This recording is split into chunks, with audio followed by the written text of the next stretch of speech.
Restez informés sur la proximité et dans le monde avec la radio et télévision de l'information. RTLJ vous informe sur votre milieu chaque jour, langue nationale. Lingala. Assalamu alaikum warahmatullahi wabarakatuh. Bismillahir rahmanir rahim. Alhamdulillah. Kole mbote na ba polier, ba FARDC, ba JIR, ba PCR.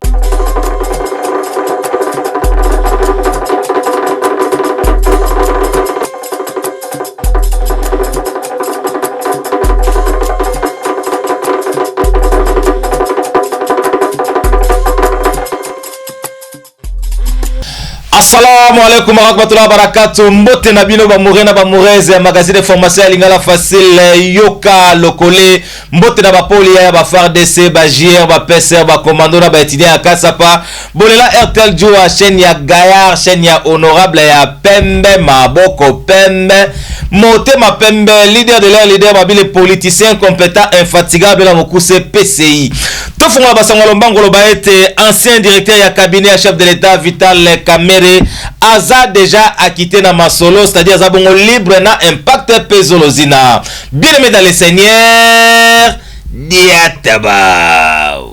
Bandeko babolingo na mboko tokoka mingi tokomona ya troka Simotema ezalaka kaka Gaillard, ancien directeur ya cabinet ya chef de l'état pe président ya parti politique INC Vital Kamerhe azali bongo acquitté déjà babwila ki pona nini bakanga ki pona affaire ya 100 jours azalaki bongo reconnu coupable ya détournement ya mbongo ya l'état yango babeta ki condamnation ya 20 ans ya prison kasi après quelques mois bayaki suko réduire peine na ye et ba bongo kitana 13 ans ya travaux forcés mais na niveau ya cassation condamnation na ye elegaki bongo na renvoi nde yango wana se retrouvaki na mopanzi ya cour d'appel ya Kinshasa Gombe pour na clôturer dossier ya masolo na ye nde ba bongo vide na impact pezolo zango tozoloba awa Vital Kamerhe azali na ye libre que lecture.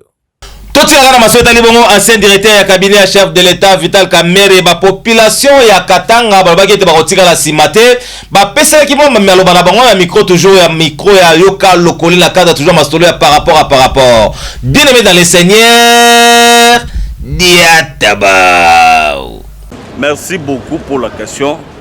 Tous nous avions appris l'acquittement de Vital Kamerhe. L'analyse qu'on peut faire sur ces sujets, c'est que c'est une déception, nous devons le dire à haute voix. Une très grande déception d'avoir perdu l'énergie des juges qui sont morts, l'argent dilapidé. Kamerhe aujourd'hui est acquitté. Si cela est inscrit dans la logique du droit, de l'état des droits, nous ne pouvons que nous incliner. Mais les choses telles que ça s'est déroulé, avec tapage, les médias internationaux en ont parlé, la population a cru vraiment à une correction des antivaleurs. Mais aujourd'hui, Kamerhe est libéré. Bon, nous avons constaté, mais c'est une déception pour nous, les peuples congolais. C'est une déception, nous devons le dire. Juu mheshimiwa Vital Kamerhe. En tout cas, ni mambo ya sikitiko sana. Ya sikitiko sana juu ya nini? Baliweka batu wa mobiliser batu kwa television. Oh banabamba Vital anaiba franka, d'autres bana établir. Na juge anakufia pale. Anakufia pale. Après quel est oh Vital anakuwa libre. Atakuwa libre J. Quelqu'un qui est déjà condamné. Condamné, on l'a libéré. Donc il s'est permis que, comme on a erreur, moi, il y a eu. Parce que erreur, comme on a erreur, je ne crois pas établir erreur. Il est wakati, nous est Vital, on a pas traité de cabinet. Alors, ça a coordonné, Batoche Makuta, pour le financement et le marquage. Rien dans le Makuta en tant que qui. En tant que qui est dans le Makuta. Le directeur de cabinet, chef de l'État, a intimé ordre comme institution à l'État, il était Makuta. Après là, il est bien. Donc, à tout le monde, Katane va Vital Kamerhe, à tout le monde Chouki, mais il est pratiqué bien. Wakati chéri, il va chercher un condamné, il va condamné. Donc, tu es un peu déçu. Il est Mouchezo, il est. Il est Congolais, si vous êtes. La télévision, na pauvre Yann a kufia pale nous les moussons sont libre et dossier de quoi vide et des vides il doit vider pour vous savez babitakura la sonne biabongo babilo mabilo la sonne biabongo le juge il est juge biabongo. Non mais c'est un peu décevant les Congo vraiment les Congo vraiment on n'est pas sérieux. En tout cas, tout s'appelle Makas na kitma ya Vital Kamerhe parce que ceux qui te landeli bien na code pénal na biso condamnation sur base il y a détournement intellectuel existe arrêté. Chez nous tout se passe na ba preuve. Dossier à Kamerhe to balika ki kotala na ba niveau na biso et zalaki mo mbilinga mais kasi et senga na justice va meka kosala ba réforme profonde pour que bamakamu mususu ya boye et komate. Sinon te remercier justice, c'est ça même l'indépendance. Mikoleleki azalaki dur, ce qui a commis un peu tendre, o biso to lingi ba réforme sérieuse na kati ya ministère ya justice. Merci beaucoup. Balobi, le tout premier ministre Yambo, Balobi Patrice Emery Lumumba Korna Etopeli Nonae et Longaki de Kinshasa la capitale et Kenaki Bongo na Lombango na Mopanzi à Sankore Sikat Bandekobe de Kozelae, ba chef coutumier ba membre ya famille na Bakine Kolele na Mopanzi wana vraiment ezalaki moi mawana moi esengo comme on a été après 61 ans nzoto ya Patrice Emery Lumumba Kondo Topé héros national la biso et quoi qui bon na Congo RDC pe ekena mopanzi ya Sankoro. Bien aimé dans le Seigneur Diataba. Après Belgique, Kinshasa la capitale, corps topelinu ya Patrice Emery Lumumba, le tout premier ministre ya mboka na biso et baki bongo kita na aéroport ya Tchombe ndozabo na province ya Sankuru na Onalua esika wapi Lumumba ayebaka bongo komona mokili to pe esika ayebaka bongo kobotama kasi boye ba ete corps na yeke ikuna famille na ye ba chef coutumier bandeko ya ndenge na ndenge basalaki lycée Bosangani pona koyamba lino ya Patrice Emery Lumumba emona esika wapi premier ministre ya yambo ya mboka na biso ayebaka bongo komona mokili ya Nzambe. Nous avons le papa sacrifié sa vie à cause des Congolais et puis nous demandons aussi au gouvernement belge de faire un geste historique que nous devons de génération en génération peuvent voir. Mes yeux ne voient plus, je ne sais plus marcher, mais je suis très joyeuse d'entendre que le corps de notre fils revient, même si je suis incapable de bouger. Kasiboye baete après ko beta moi tour mo panzwana corps topelinu ya Patrice Emery Lumumba et kozonga bongo na date ya le 30 juin na Kinshasa la capitale esika baza ko sala mausolée na yepo na kovandisa masolo boye longo banika siboye baete ozala bongo suivi na 3 jours ya deuil national ya RDC mobimba pona kolela héros na biso ya mboka oyo Patrice Emery Lumumba kasi boye baete Patrice Emery Lumumba akufaka depuis le 17 janvier 1961 akufaka bongo na toujours continuer magazine information ya lingala facile yoka lokole to songa bona Lubumbashi wan tanchi esika pe maire de la ville ya Lubumbashi a décidé que le bete ba transport en commun ba bonko limiter ba prix nango ça dit taxi bis za la bongo na 500 et puis ba taxi eza la bongo na prix ya 1000 francs kasi likambo ya pasi ba chauffeur bazo ko supporter en et puis ba client belé bazali ba victime bazali kolela pona likambo ya ba prix wana bien aimé dans le Seigneur Diatabao. Ndeko babolingo balobi likambo ya transport na kati ya ville ya Lubumbashi ekomi na keba nyoso ezali pona nini parce que maire de la ville atelemaki alobi ete esengeli na ba chauffeur nyoso ba respecter ba prix na bango ya mituka ozali na taxi bis ebaka bongo futia 500 francs o pa zali na taxi afuta bongo 1000 francs kasi ba chauffeur ebele bazali kolela balobi ete carburant no ekitite pona nini maire de la ville akoluka bongo akitisa ba transport ekomi pembutu to ba étudier oza ko réclamer ba lobi ete soki ba mati mutuka ba ko kotaka sapa ba osenga ba 1500 francs misu ba osenga ba 1000 francs et komi ko pesa pasi kasi mingi boyoka ndenge maire de la ville alobaki na ba chauffa pe ndenge balelaki. C'est lui seulement qui ose hausser le prix. Il doit payer 600 000 francs ici. Oui, madame. Il va payer 600 000 francs. Et lui et les véhicules seront arrêtés. Organisez-vous, contenez vos membres. Ça, c'est la dernière fois. C'est le dernier avertissement. Parce que ça devient trop assez comique. même la population, même les gens là, les chauffeurs là qui sont là, ils sont pleins. Ils sont pleins de vous aussi. C'est le dernier avertissement. Nous prenons les gens à 500 francs. Concernant la distanciation, kilomètres, si nous quittons d'ici jusqu'à le niveau de Kassapa, 5 km à 6 km, là c'est 500 francs. Mais de passer 6 km, 7 km, 8 km, là c'est 1000 francs. Mais nous ici, nous prenons toujours pour 500 francs. C'est ce que nous sommes en train de faire, pour prendre les gens toujours à 500 francs. Mais pour les autres, maintenant ceux qui sont en train de se révolter, c'est pour les problèmes de quoi? Pour les problèmes de haussement de quoi? De dire à ceux qui ont 8 km, c'est 500 francs. 8 km, 500 francs, là c'est difficile. Il fallait que le maire de la ville trouve une remède. On a tous mambo à transport. Transport, tout qu'on avait pour 500. Kutoka hapa na Kasa ina marché Moïse pour 500. Carburant yiko na 58 000. Tuseme 60 000. Utapata monga hiki mtoka ndio version 82 000. Kwa kusema uendeshe 82 62 000 ya carburant. Utapata ngapi? Mwenye kupanye mwenye receiver atapata ngapi? Atenda na ngapi kwa nyumba?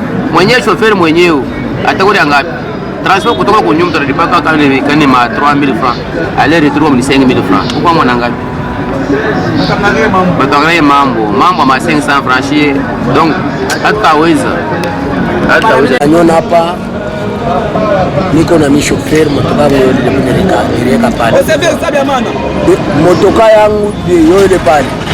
Tunashinda kutumika leo njua nini banatweka malaleza leo. Quand même atamu avant kubamba décision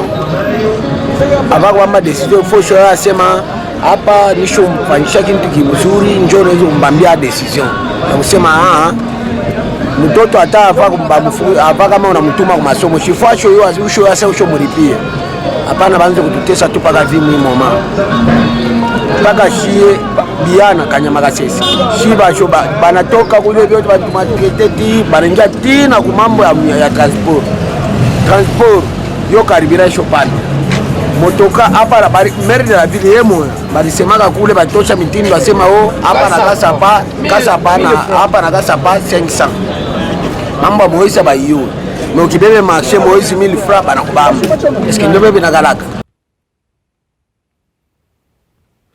bango balobi misu likambo etali pe trajet ezali pe likambo ya motuya parce que banzela soza ndenge moko te bao baza kokende bakote ya golf na baza kokende Kasapa ezali mwa molai musika misu pe balobi bakota taba pe kuna eza musika bameka mwa muke kokanisela bango ba trajet ezali différent maya kofuta mbongo ndenge ezali kosengela ezali te yango makambo oyo ezali vraiment dossier à suivre. Kaka na likambo etali bongo ba prix ya ba taxi bis na ba taxi bandeko ba chauffeur bazali toujours na passe na motema bazo ko supporter yango te babiki la loi et dire mais c'est toujours la loi malgré tout ça bandeko balobi ete bakosala musala mais na ba condition ne ko simba te eza ko senga na ba autorité ba bo gitsa ba prix ya carburant pour permettre ba be basala musala bo elongo bani bien aimé dans le Seigneur diataba motangaria imambo mimi papa muyambo jo minaria wandani kiasa utangaria imambo tunateswa sana mambo ma transport vraiment transport transport on a 500 francs kutoka parti par campus Moïse kule ni 1000 francs mais bana changer kutoka parti par Moïse 1000 francs baba imaginez mi chauffeur tapata ngapi receveur mi tampatia ngapi ipo bana ngaria au façon tangaria na karuanya chopana na station mambo wenjo si banga sina atatumika kansa utangaria imambo problème que si ba transport où ça tunaanza tumikia babosi tuna verser ma 80 000 75 000 unaweka karibira ni 15 000 ile 15 000 kumba miotoka yolo na consomma kwa shoyo inafaa bide samo vikimona kipani sasa aussi 75 000 na 80 000 20 litres una 60 000 avant mbele baangare mambo ya transport si balangare pe mambo ya ma station njo ba 15 mambo ya ma station bana shusha ata baneka motoka 500 tutakomprendre se karibire kuchi mo karibire ya bei tutabeba abantu ngapi iko hivi mimi nikikutoshe kitansi nous habitons à table 70 via mairie 1500 par jour sona sigi 1500 par jour PCR moire mo balabala mo ba PCR 4 il faut dépenser comme ni 6000 1000 francs kanika 8000 sona sigi bo na motoka 500 so tutaretrouve je karibira ya bei motoka ko na consommation tunatumikia na mamotoka ya consommation ni njala njo batoto bashitukufu matoto kwa masomo mbo unatoka na 7000 wache kupale mtoto kwa masomo nyumba utalipa je parce kama uneka transport 500 mwi tronso ya Congo 5 litres na fois de course banapokia transport 500 unaenda kwa kwanza waka 18 place ni 9000 ya chini 8000 anabana soda moya anabeba na soda moya na wakia 8000 anaenda kule chini ashibebe anafika kule chini ba pesa rifa bachie mwile 8000 ba pesa rifa ba 3 mu tronso anabakia 5000 anarudia na 5000 anakuwa kwenda kapir tena charge plus ile 5000 ile 8000 na 5000 na pas 13000 mbele ya 5 ya kuze sansa ene mala tarudia mangaribi ya shiverse bana mutosha kaji kanyama kasese na mbele na na jeep yabo bana mukota joshi mama bana munyangula basi wana vile vyote ni consequences ile wale baranza kupandisha mabei kwa station wanapandisha we kwa balete solution mais tulichikia kwenda kuzale karibina ya bei kwa mbele tuimpoze sasa bei ile ya chini tubitumike vile tubiache na tukatumika vile fatanzo tukaburia makaribina ya bule peut-être asema wewe ukivale bia wanakubamba unaenda kanyama kasisi kashia tutashuka na shi chini mais ile mitindo bena bamba sema wao reserver wa kutoka nje ile kali bukombi tutakombana mambo ya karibira sitasema vya sasa vya unaona pale tunaanza kuuza karibira kwa 9000 8500 10000 francs tunaanza kubeba 500 reserver atajiri bien mitajiri kwa karibira atajiri gani wa mwenye motoka anaye sasa hapa bego nasema tumeko ku 500 me karibira ku 15000 tutabitumika je bantu bego nauza karibira ku 15000 bego nabeba muntu ku 500 avec distance ya Kongo Kiwele balabala sha kualabika kitasi tunaanza ku 1500 pesa wa ungu ni 1000 francs pesa balabala ni 1000 francs hii balabala kwa pesa mafuashi tatu c'est déjà 3000 na wa mwara c'est déjà 4000 c'est une affaire de 6000 comme ça donc ndio mtu biko problem tunalomba kwa madame maire atuangalie mbele anze mbele kukaribira kama naanza hapo kukaribira shiba kumeotoka tutapata nafasi ya nini ya kususa kama tunapeleka kama nasema tuanze kubeba ku 500 francs c'est-à-dire kitasi itakuya 500 francs kwa na 7500 anapandisha ile tuko d'accord tuanze kutumikia bibi yote yulu tunalipa makuta mabitasi mwingi vimare abista wezekana balobaka buchafu ni buloji yango wana eza kosenga bandeko ba chef ya quartier ya ndenge na ndenge ba boko sala ka salongo chaque jeudi pour ko éviter ba buchafu na ba quartier na bango parce que ba trancher ebele et comment transformer na ba poubelle to bete moi tout mpanza e wa bora pour kokuta na pela chef ya quartier to e ba neni pas s'organiser na mopanzo na pour maso etali bongo jeudi salongo bien aimé dans le Seigneur diataba balobaka buchafu ni buloji yango wana bandeko ya bakartier ya ndenge na ndenge chaque jeudi bamilingela bula kata ville ya Lubumbashi balobia ete fo babeta bongo jeudi salongo na cadre ya kotsama propriété na bisika ya ndenge na ndenge parce que ba maladi ebele eyaka pesa ba buchafu ezali yango wana bakotope ya ewa bora bandeko pe bayebela ki vizolongo chef ya quartier asangisa pe batu na ndenge na ye po basala bongo salongo masolo kende mbo elongo bane alo bate poizo 0 normalement ngai na quartier na ngai na bora nalingi propriété ezala c'est pour cela nazo sensibiliser population nyonso basala propriété na baveni na batranche na bango même na bantongo na bango na contrôlaka c'est pour cela na zomitia pesa makasi eza population oyo bato baza bamakasin liboso bamarchante oyo bamama bazoteka bankombo biloko ebelebele wana tobimisa biloko wana tozosensibilize bango motia bapoubele na bino moti biloko moko baka na mabulu kolobe soit motumbi biloko wana mais ça va pas beaucoup omona batongisi batrace wana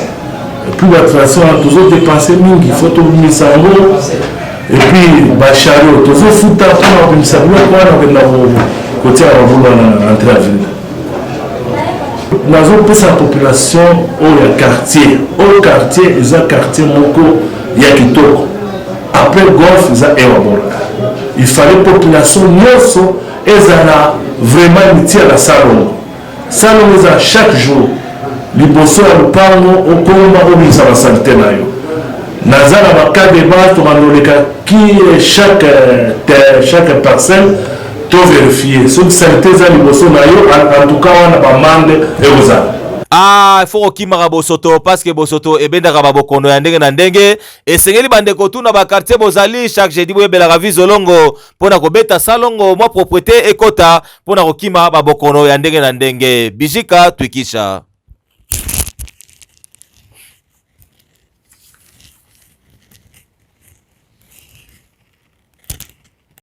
Toujours continuer magazine d'information à Lingala facile yoka lokole betaki moi tout na mopanzi ya sedem ko mona ndeko moko azalaki bongo victime kote wana na kombo ya Eric Kayombo ndeko wana balongoli la musala après 5 ans de service à rendre bon na mopanzi ya sedem kasi kambo ya pasi balongoli ba pesa de compte final la valeur ya $56. Quelle lecture bien aimé dans le Seigneur diataba.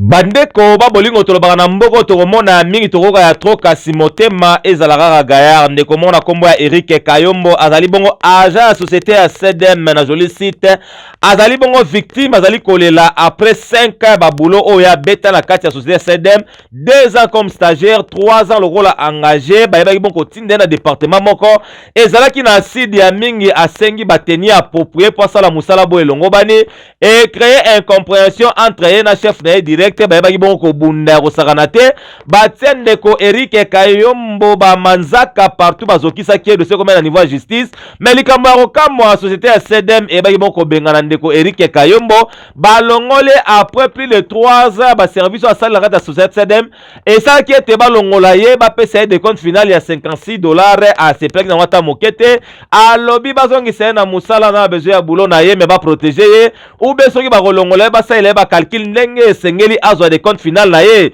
aye ba bongo kende na ye kasi ndeko ye moko asangaki maloba te aliaki lisango tulik nga naza travailleur ya CDM joli site awa na Lubumbashi comme na nga eza Kayombo Sokouta Eric na travaillé na CDM wana comme 2 ans ya ki journalier et plus 3 ans ya engagement na ngai eloko esali keti na lekana na chaîne eza leka moko esuinga makasi parce que na comportement o elekaki na entreprise na biso ezalaki na poste moko boye to travailler na ben na poste wana déjà 4 personnes déjà bakufa kaka na entreprise wana eza na ba place moko boye eza penza trop dangereux place wana ba bengango yala eza ba produit moko boye chimique oyo ezo matisa tener ya cobalt likolo makasi alors batu déjà bakufa wana bon sku ndenge batu batravaka wana ezalaka nde rotation mais condition oyo ya ko travailler wana eza penza bien te na déclaraki na bakonzi ba chef na biso auto travail na bango ba pesa ngai teni oyo mérité ko travailler wana parce que dans les produits chimiques gants ezalaki te lunettes ezalaki te ba pesa biso cachine oyo ya 500 francs déjà 3 personnes bakufa wana pour na ba manque ya ba condition oyo to travail alors ce qui ba teni ezali approprié pour na ba produits chimiques oyo to travail mais bango ba pesa ki ya yango te déjà 3 personnes bakufa bati na ngana travail pe kaka bongo ta ko mi protéger ndengeni donc ba linga na kufa nde bomoni débat de yango bomoni débit ya makambo nyonso oyo na ba prime wana motema mabe koti chef aki ko bengala ngai ba policier ba image ezali chef ayena ba policier na kati akangisi ngai sans toutefois même donc consulter ba inspecteur ba tout ba travail na bango na butu mais aseningo na mutu na yakangisi ngai a Jesus kubondisa ngai na ba 2 heures kubondisa ngai ko pasola ngai ba teni ndenge entreprise a décidé ko licencier ngai na boy musala te ngai naza besoin na musala na ngai alors ndenge entreprise a ndimi ko licencier ngai esengeli ndi a remercier ngai parce que na travailler na servir entreprise na sali mingi a licencier ngai ça te fait même cause ba condition na ngai médicaux azo licencier ngai bon ce qui a lingi qui était na zonga misala mais esengeli a assurer ngai assurer ngai nazala protéger parce que déjà na entreprise a calculé de compte final na ngai ya $56 azopesa ngai na numéro ya lokuta ya INSS okuto oyo bayeba donc nga kutunga bayebi ngate de compte final ya travailleur à travailler à servir l'entreprise pendant 3 ans $56 en tout cas vraiment et ça la passe comment na ba comportement ya boye entreprise tant que était ba consultoza na bango na mboka oyo esengeli vraiment banda donc kolandela ka ba suivi ya comment ba peuple congolais ba travailler. Tozali na mboka ya état de droit eza kosenga vraiment na ba autorité compétente ba boko landela yango boye longo bani parce que ndeko oyo nango tozolo ba awa azali na ba kokoso tellement ebele ba difficulté elekele makasi yango aza kolela pa ya bakonzi ya mboka balandela yango malamu parce que bandeko sedem balobi bango aza ba intouchable baza bona ba autorité mingi na poche na bango. Quelle lecture tala ndambo ya basango tobombela kibino na magazine information ya lingala facile yoka lokole merci na ba polia ya ba FARDC ba JR ba PCR ba commando na ba étudiant ya kasa pabola RTL Joa chaîne ya Gayar chaîne ya honorable ya pembe maboko pembe motema pembe leader de l'air leader babile politicien compétent infatigable na mokuse PCO ezali bongo les bâtonniers Jean-Claude Mouyambo Kiasa merci na réalisation cadrage montage nyoso na maboko ya Joseph Désiré Mobutu Seskou le maréchal Bakulu Basissa merci na régie finale ezali na maboko ya Prince Kilufia na Claude Saini merci na bandeko balanda toujours magazine information ngala facile yoka le rôle système ya kiese na kiese tolika. What the hell are you doing? What's he doing? Oh, man. Yo, get this Louis, get this Louis. I've got it. What's he doing? What is he doing? Yo!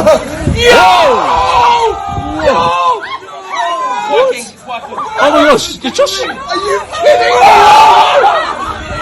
Oh my.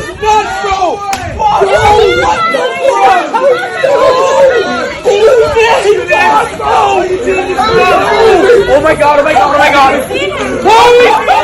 Oh my gosh. How's he doing that? Bro, you're walking around. Are they swimming underneath him? Yo, somebody!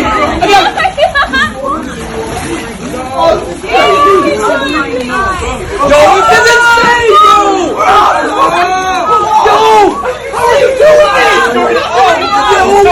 Yeah, I've got it. This is ridiculous. Brilliant, bro. What the hell are you doing? Oh my gosh. Bro, I can do this. Oh, God, let's try it. I'll see you try. What are you doing? Oh my gosh. Oh, we get closer. Oh my gosh. That is. What is that? That is mad. He's almost made it to the end. Oh my gosh. I don't get it. Oh, look, he's gonna do it. He's gonna get the money. He's gonna get the money. He's gonna get the money. He's gonna get the money.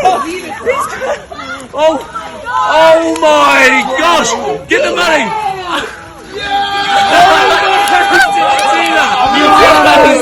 Voilà, après que c'est naké cette zone na masolo pona koloba ete moi lycée par rapport et ça la bien. Lycée alelo était pas bébé Chamikobi autrement dit Bocha Balobi l'homme qui a osé au-dessus de la mêlée. Merci bébé Chamikobi à Lobi Boyi. Mamona mboa mafila kumbundu, c'est-à-dire oyo mboa amonaka esuka akala kata motema. Pona loto suki awa nous sommes bénis, dites amen.